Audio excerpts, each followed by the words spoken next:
how to quickly block and filter certain MIDI notes from your MIDI controller going into separate tracks in Ableton Live, and how to set this up without the limitations of the native way to use groups in MIDI effect tracks. Hi, I'm Toby from abletondrummer.com. I develop Max for Live solutions mainly for people who are playing live with Ableton Live.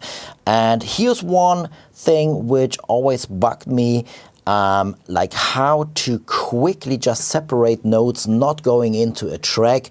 Yes, there is a way to do this via MIDI effect racks and chaining and have the key selector using this, but if you have notes which are overlapping in the key range, then you need to create another chain and another chain, and that's why I thought it would be great to have a Max for Live solution which helps you visually to detect what notes you are playing and how to set them in. So the setup we got here is a little bit more complex, even if we only have 2 tracks here, but just to show you what's happening.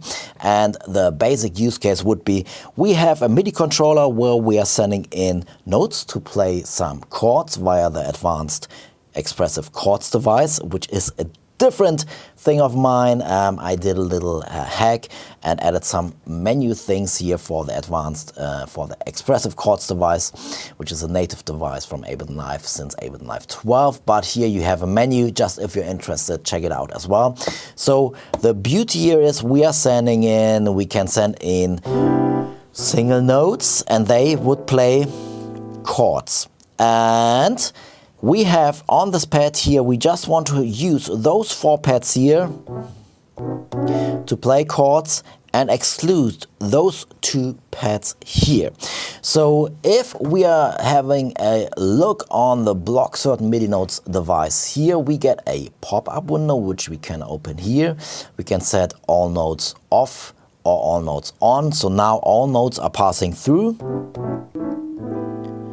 and we want to just let a few notes, just those 4 pads here, just let them through. So we press on all notes off, and now we can see visually which note we are playing, and we just can go to the pop-up window, select this note, and now this note goes through. Let's take the next one, which is the C sharp.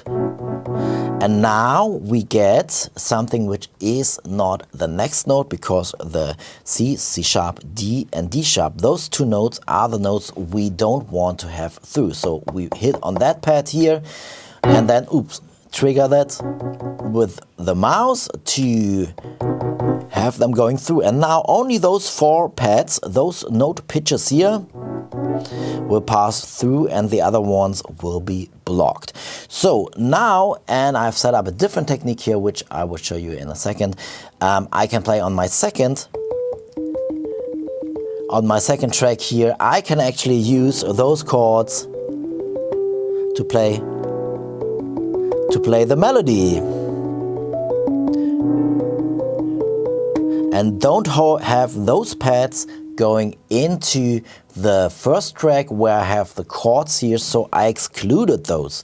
So now on the second track, just to show you what kind of technique I'm using here, if you think that's cool. So that's a different Max for Live device. I just quickly put that in, which is the synced pitch trigger. So my chords are getting sent via this device over to the second track into this device, and here those chords are being received, and we can actually have a notes view here, and those notes are being played on the second track via the second pad here. So if you're interested about Max for Live devices, check out my homepage, and the links are in the video description here below. Important to know is, if you're new to Max for Live, you will need Max for Live to make use of Max for Live devices, which is included in Ableton Live Suite or can be bought as an add-on towards Ableton Live Standard.